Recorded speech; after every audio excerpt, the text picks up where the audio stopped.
New tribute. I've been waiting for this for a long time. Irving's King Square Park is now open. See some of the features of this attraction named for Martin Luther King Jr.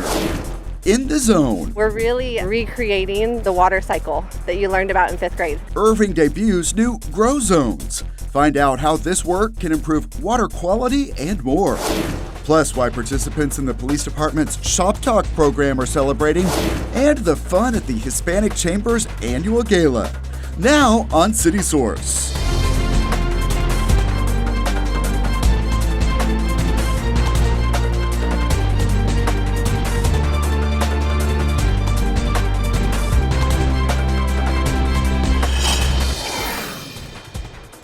Dallas Area Rapid Transit is bringing back service it had reduced because of a labor shortage. Hello and welcome to City Source. I'm Thomas Gandy. We have the details coming up, but we begin with the opening of a new park. King Square stands as tribute to Dr. Martin Luther King Jr. and also serves as a gateway to Irving's historic Bear Creek community. Well, this is the King Square Pocket Park, and we're going to have ceremonial ribbon cutting today.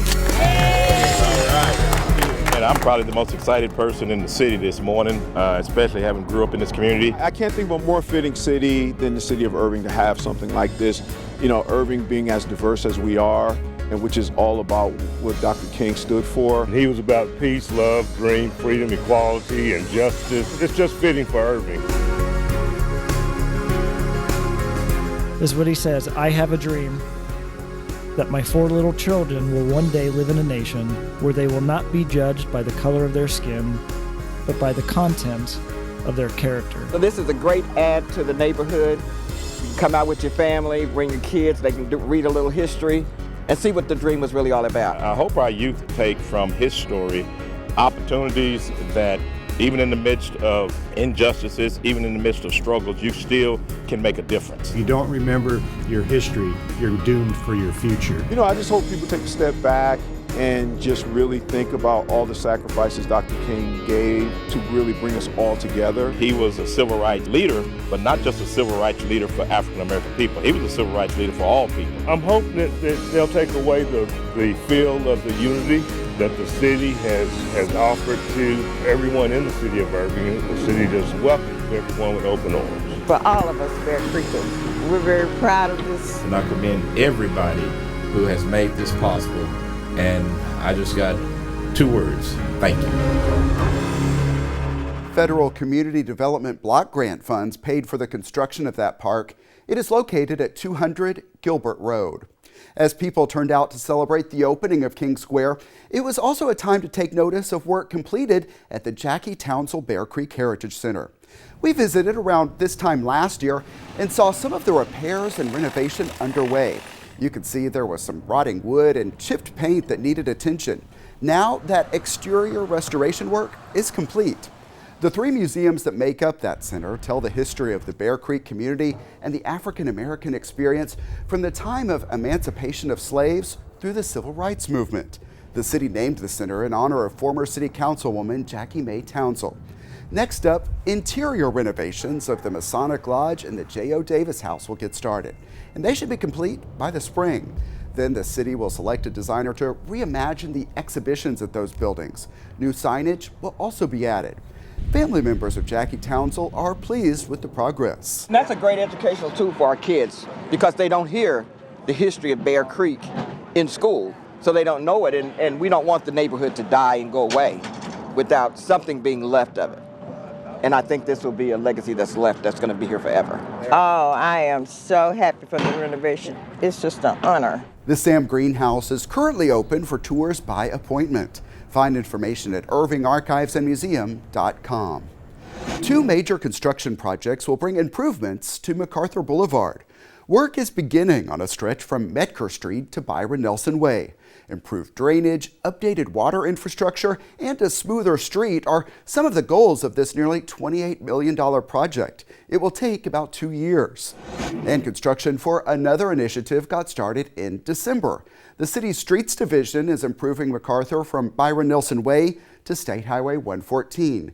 Concrete panel replacement, sidewalk improvements, updated pedestrian ramps, and a new right turn lane leading to Singley Academy will be among the outcomes. This work is part of the city's Road to the Future initiative. For both projects, at least one lane of traffic will be open each direction at all times. Even so, delays are likely, so you may want to look for an alternate route. A reminder that you can sign up for road construction updates at cityofirving.org/join. The filing period is underway for residents interested in becoming a candidate in the May city election. This year, the position of mayor and city council districts 3 and 5 will be on the ballot. Those council districts are single-member districts, which require the candidate live within the boundaries of the district in which they plan to run. Candidates for mayor may reside anywhere within the city limits. Packets are available in the city secretary's office at City Hall or through cityofirving.org/elections. They are due on February 17th. Election day is May 6th. Also on the May 6th ballot, Irving ISD is seeking voter approval for a more than $701 million bond issue. It is spread over 5 different propositions, which voters will decide separately. The largest is Proposition A, which includes the renovation of 32 schools, the replacement of Barton, Farine, and Crockett, as well as other additions. IrvingISDBond.com has the full list of what's included across all 5 propositions. You may notice something different at Running Bear Park and some other spots in the city. The grass will be taller in one area, but with good reason. It is a grow zone. Grow zones help to improve the quality of soil, water, and air. We learned more about the program during a kickoff event. As soon as I had kids, I started to look around at my world. This project at Irving's Running Bear Park is one result of that. This is the unveiling of our Grow Zone program. Resident groups, along with the city's parks and municipal drainage utility teams, are working together on this. One goal: cleaner water for all of us. Something really important to think about when we think about stormwater and rainwater is it's where our drinking water comes from. Right now, when it rains, a lot of water picks up road pollutants and ends up in the drainage system. But the problem with that is that it just pushes the water on, and so we take all the pollution, the runoff, the topsoil, and we basically just push it down to the Trinity. These volunteers and even some city council members are working on this grow zone. Among a series of steps, they are spreading native seeds. No matter where it goes, It's in the middle. Some come in balls they made that they can easily toss. This is really cool because a lot of the seeds that we're planting are really, really light, so they're just going to blow away in the wind. This helps kind of bind it together. Over time, the goal is that the grass will grow wild and tall and lessen runoff. We should think of Earth as kind of being a sponge, and it can sequester a lot of those pollutants, and then the microbial life in the soil actually break down those pollutants as well, in some cases turning pollutants into forms that the plant can actually uptake and use. We're really recreating the water cycle that you learned about in 5th grade.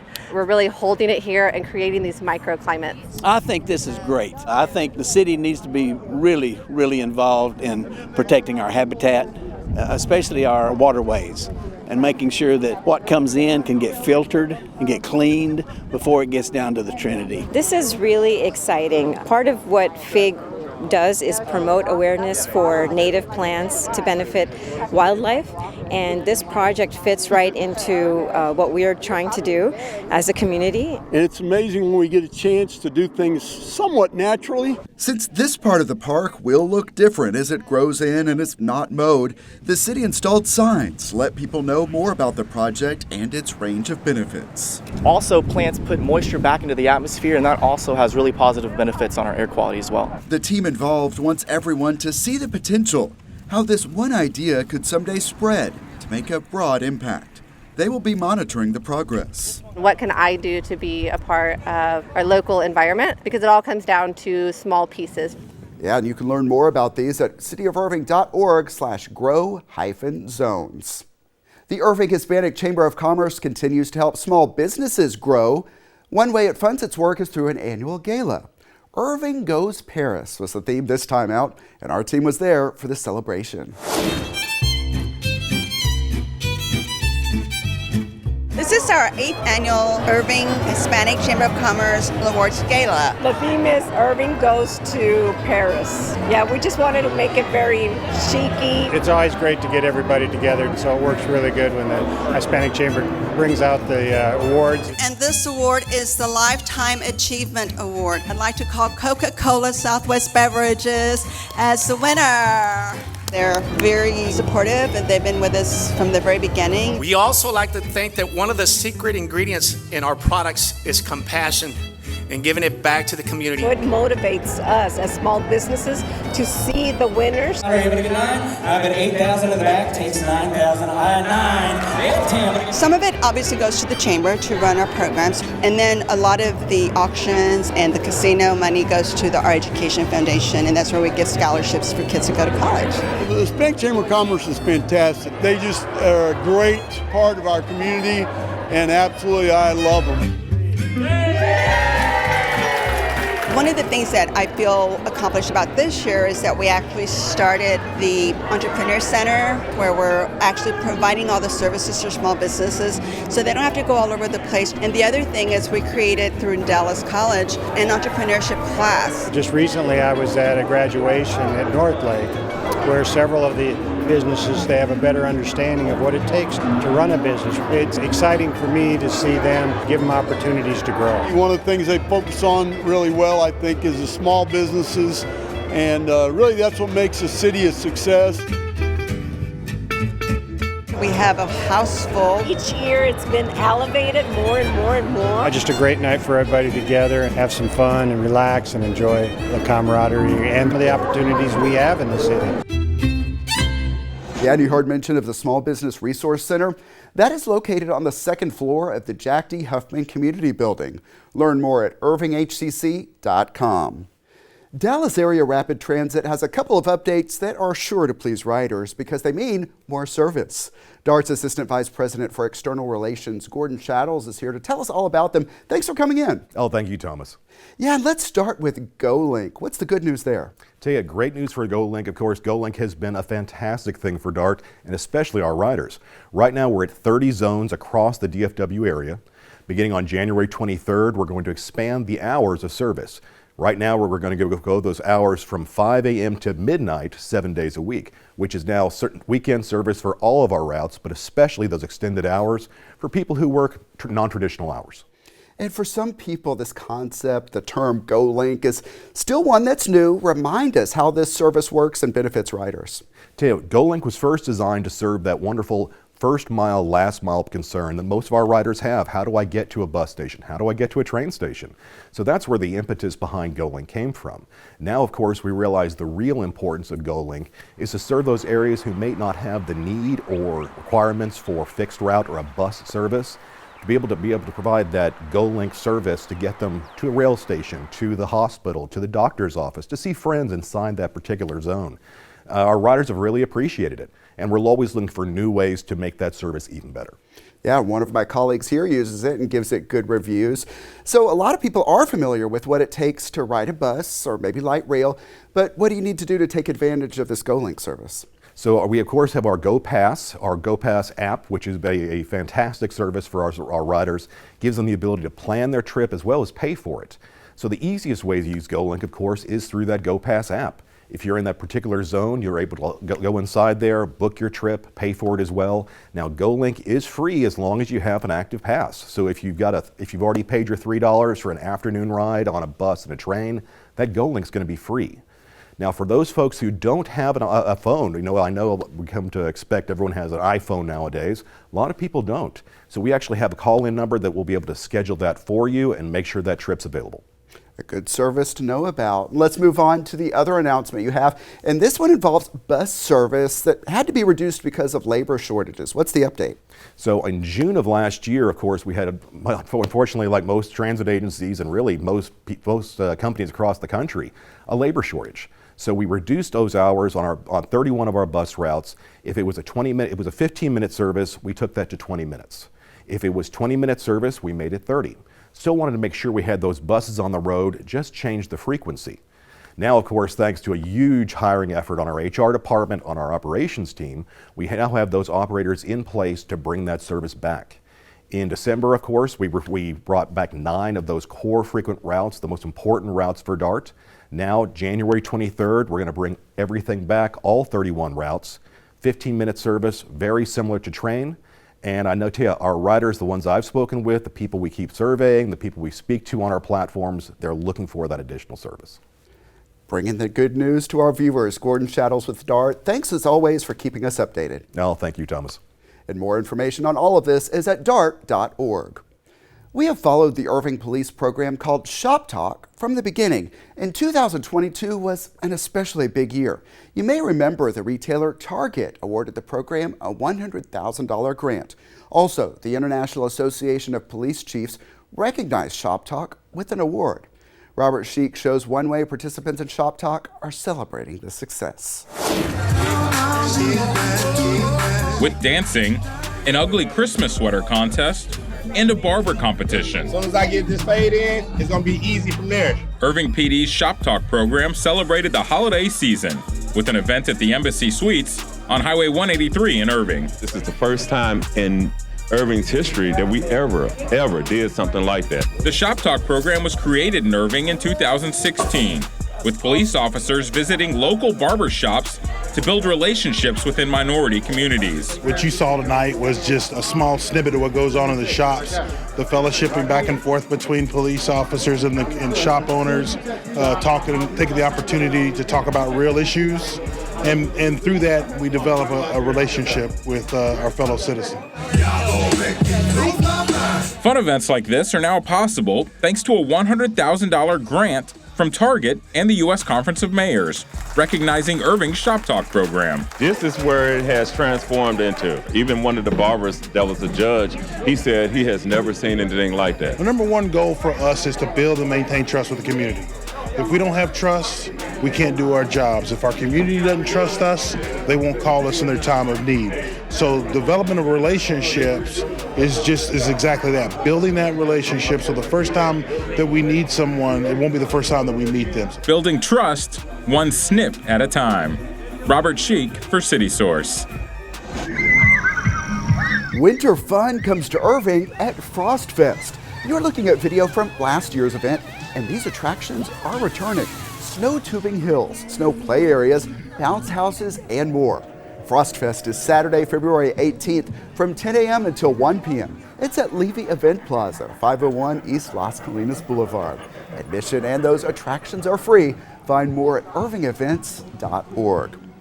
For our viewers watching us on cable, we are changing the way we label our channels. The goal is to make it easier to identify what you're watching and find what you're looking for. ICTN Now features the latest editions of City Source, About Town, and Game of the Week. Spectrum cable subscribers can find ICTN Now on Channel 16. For Frontier, it's Channel 30. ICTN Meetings features City Council and work session meetings live and on repeat, so you can see city government at work. That's on Spectrum Channel 95 and Frontier Channel 31. ICTN Classics features programs from our more than 40-year history. Find Classics on Spectrum Channel 96 and Frontier Channel 32.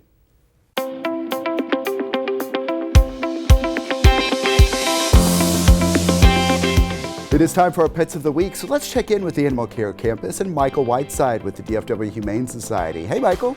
Hey, Thomas. How you doing?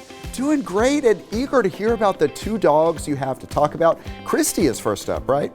Yes. So Christy is about 4.5 years old. She is a beautiful pit mix with tricolor. So she's got some silver, some brown, and some white. And she's a very, very happy girl. She's very stout. If she gets going and running real fast, which she likes to do, she could kind of knock you over, but it's all in love and fun because she really enjoys playing in the yard, playing with other dogs, and hanging around with her people. You know, she's already older, so she's not really in that puppy phase, but she does love to run and have a good time. And so she'd be great with someone with a yard, and she'd be great with a family, probably with a little bit older children, so she could tend to knock them over, but she's an awesome dog all around. Sounds like a lot of energy and love to share. So next up, who do you have? Next up is going to be Gracie, and Gracie is about 2 years old, and she is a blue lacy pit mix. She's got these adorable ears, this adorable grin. She's not so great around other dogs. I mean, she doesn't mind them, but she doesn't really want to hang out with them. But she is another one who just loves being around people, loves chasing toys, She's very smart, very intelligent, will listen to commands. Sit. Good, Gracie. And just is another one that's just going to be a great fit for anybody, especially like somebody that wants to walk, because Lacey's typically want to have a job to do, kind of like cattle dogs. So people that want to take her for a walk or, work with her in the yard or just give her something to do, she's going to be an awesome pet. Yeah, and I don't think it's too late to make a New Year's resolution, right? Some people may be looking for a project, a way to give back. You're looking for volunteers, right? Definitely. So, we have a very small staff here with DFW Humane Society, so we really, really count on the talents of volunteers. We have a lot of great volunteers, but we can always use more. So it's really easy to sign up. If you just go to our website, dfwhumane.com/volunteer, you'll see information and a link to register, which will get you set up for the orientation class. And once you've gone through the class, you can come in and do TLC with dogs or TLC with cats, help clean kennels, help us with events. There's so many options for everyone, and we just want everybody to have a great time while they're here. Yeah, I've been out there and seen the volunteers at work. They do so much great work. Michael Whiteside, thanks so much for being with us today. Sure, thank you. And the Animal Care Campus is located at 4140 Valley View Lane. Check out the websites you see on your screen for hours and to see more adoptable animals. Irving Mayor Rick Stouffer is talking about the successes of 2022 and looking ahead at 2023 at State of the City. We'll have highlights next time on City Source. Plus, we'll look at plans to replace the Carbon Road pump station and explain why this facility is so important. Those stories and much more next time on City Source. Remember, you can always email us your thoughts on our stories. The address is ictn@cityofirving.org. Also find us on YouTube. Our channel is at youtube.com/the City of Irving. And while you're there, keep in mind that we always appreciate the likes and positive comments. And look for updates on events and initiatives across the major social media platforms at the City of Irving. And that's it for this edition of City Source. Thanks for watching, stay healthy, and we'll see you next time.